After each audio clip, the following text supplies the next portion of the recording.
आप देख रहे हैं न्यूज नाउ 24/7 ताज़ा खबरों के लिए हमारे साथ बने रहें।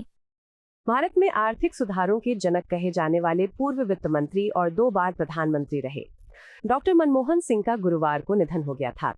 वो 92 साल के थे। शनिवार को पूरे राजकीय सम्मान के साथ दिल्ली के निगम बोध घाट पर अंतिम संस्कार किया गया। वहीं डॉक्टर मनमोहन सिंह के दाह संस्कार स्थल के चयन को लेकर विवाद काफी बढ़ गया है। कांग्रेस नेत्री सुप्रिया श्रीनेत ने भाजपा पर हमला बोला। उन्होंने कहा, नड्डा जी, आप तो टुच्चई पे उतर आए और आपके पीछे पीछे असभ्य अशिष्ट मंत्रियों, सांसदों और बददिमाग प्रवक्ताओं की फौज भी। आप सब मिलकर और ज्यादा उच्छिद्रता और टुच्चई कीजिए। देश भी तो आपका असली रूप देखे। शोक की इस घड़ी में आप सरदार मनमोहन सिंह को सम्मान तो न दे सके, लेकिन जो आंख नचा नचा कर और तमाम भाव भंगिमाओं से आप जहर उगल रहे हैं, जिन शब्दों का आप चयन कर रहे हैं, वो दुनिया देख रही है। उन्होंने कहा, डॉक्टर मनमोहन सिंह जी न सिर्फ इस देश के प्रथम सिख प्रधानमंत्री थे, बल्कि एक शीलवान व्यक्तित्व, उत्कृष्ट अर्थशास्त्री और बेहद परिपक्व राजनेता थे, जिन्होंने इस देश का परचम विश्व भर में लहराया। नड्डा जी, आप तो टुच्चई पर उतर आए और आपके साथ साथ आपके तमाम मंत्री, आपके सांसद, आपके बेलगाम प्रवक्ता भी। लेकिन हम तो चाहते हैं कि आप सब मिलकर ये क्षुद्रता और ये टुच्चई करिए, क्योंकि ये देश भी तो आपका असली रंग और रूप देखे। इस शोक की घड़ी में डॉक्टर मनमोहन सिंह को आप वो सम्मान नहीं दे पाए जिसके वो हकदार थे, लेकिन इस शोक की घड़ी में आंखें मटका मटका के, आंखें तरेर तरेर कर, भाव भंगिमाओं के साथ जिन शब्दों का चयन आप लोग कर रहे हैं, ये दुनिया देख रही है कि किस तरह से आप इस देश के एक प्रधानमंत्री का अपमान कर रहे हैं, इस देश के प्रथम सिख प्रधानमंत्री का तिरस्कार कर रहे हैं। किसी ने ठीक ही कहा था कि छोटे मन के लोगों से बड़ी राजनीति की अपेक्षा करना तो दूर की बात है, वक्त पड़ने पर उनसे बड़प्पन की उम्मीद करना भी बेमानी है। सरदार मनमोहन सिंह इस देश के सिर्फ प्रथम सिख प्रधानमंत्री नहीं थे, वो विश्व विख्यात के अर्थशास्त्री थे, उत्कृष्ट अर्थशास्त्री थे, शालीन व्यक्तित्व के धनी थे, एक परिपक्व राजनेता थे, जिन्होंने देश का परचम दुनिया भर में लहराया।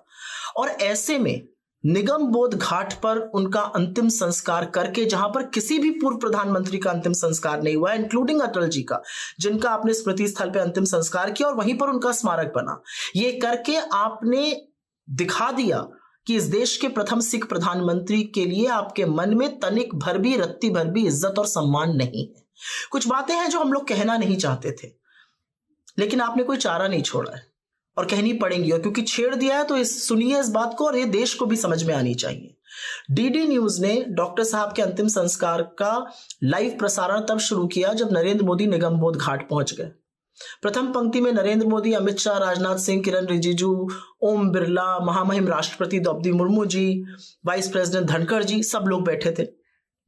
बमुश्किल 2 या 3 कुर्सियां उनके परिवार के लिए थी और परिवार में उनकी बेटियां आगे बैठ भी नहीं पाई। मुश्किल से 1 कुर्सी कांग्रेस अध्यक्ष और नेता प्रतिपक्ष राज्यसभा खरगे जी के लिए थी। नेता प्रतिपक्ष लोकसभा राहुल जी के लिए कोई कुर्सी भी नहीं थी। जगह इतनी तंग थी कि उनका परिवार, अधिकांश परिवार चिता तक भी नहीं पहुंच पाए और बहुत सारे परिवार के लोग अपनी पुष्पांजलि भी नहीं अर्पित कर पाए। जनमानस को तो निगम बोध घाट के गेट तक नहीं आने दिया गया, उनको सड़कों पर ही श्रद्धांजलि अर्पित करके अपने मन को समझाना पड़ा। जो विदेशी राजनयिक थे वो इतने पीछे बैठे थे कि उनको वहां से कुछ दिख भी नहीं रहा था, इतनी तंग जगह थी।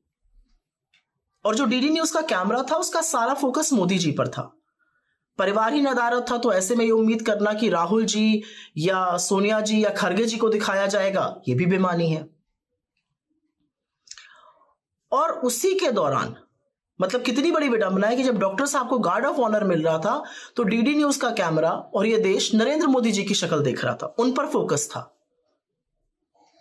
और उसके बाद बीजेपी की जाहिल लोग, आपके समर्थक, ये तक कहते हैं कि जिन राहुल गांधी जी ने डॉक्टर साहब को कंधा दिया वो अंत्येष्टि में शामिल नहीं हुए। खैर, आज वो दिन नहीं है कि ऐसे जाहिलों के साथ हम उलझे या उनको हम प्रत्युत्तर दें या उनको एक्सप्लेनेशन दें, वो हम करेंगे भी नहीं। लेकिन उस पंक्ति में बैठे हुए, उस अग्रिम पंक्ति में बैठे हुए भाजपाइयों को देखकर वो सारी बातें बार बार याद आ रही थी जो गलीच बातें इन लोगों ने डॉक्टर साहब के बारे में कही हैं। उनकी चाल पर, उनकी बोली पर, उनके नाम तक का उपहास इन भाजपाइयों ने उड़ाया है।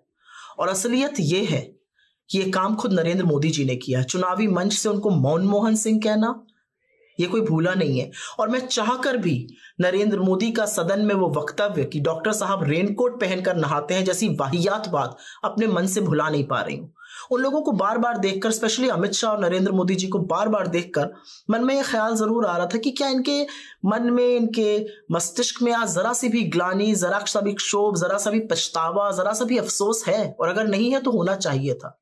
खैर, डॉक्टर साहब के निधन के बाद आपकी जो विफलताएं हैं, आपका जो खोखलापन है, वो पूरी दुनिया और पूरे देश ने देख लिया है।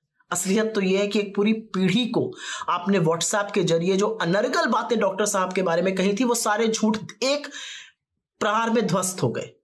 क्योंकि उन सब लोगों को डॉक्टर साहब की उपलब्धियां, विश्व में वो कितने विख्यात थे, उनका क्या कद था वैश्विक स्तर पे, वो उन्होंने इस देश को मुश्किल दौर में कैसे संभाला, अर्थव्यवस्था को कैसे सुदृढ़ रखा, वो सारे सच विस्फोटक होकर सामने आ गए।